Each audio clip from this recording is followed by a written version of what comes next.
तर नमस्कार पब्लिक, आज होतं कोल्हापूर महानगरपालिकेचं इलेक्शन, म्हणून मी गेलो होतो राजारामपुरीमध्ये वहिनींच्या प्रभागामध्ये। या ठिकाणी आम्ही अशा प्रकारे बूथ लावले होते व बूथवरती प्रत्येक मतदाराला त्याची चिठ्ठी देण्यात येत होती। वहिनी प्रत्येक मतदान केंद्रावर जाऊन लोकांशी चर्चा करत होत्या व त्या ठिकाणी काय चालू आहे याची पाहणी करत होत्या। प्रत्येकाशी स्वतः भेटून वहिनी हितगुज साधत होत्या।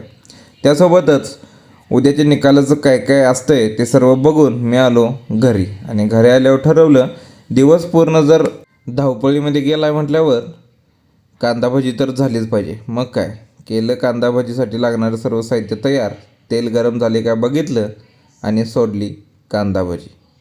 स्वतःच्या हातची कांदाभजी खाण्यात वेगळीच मजा आहे।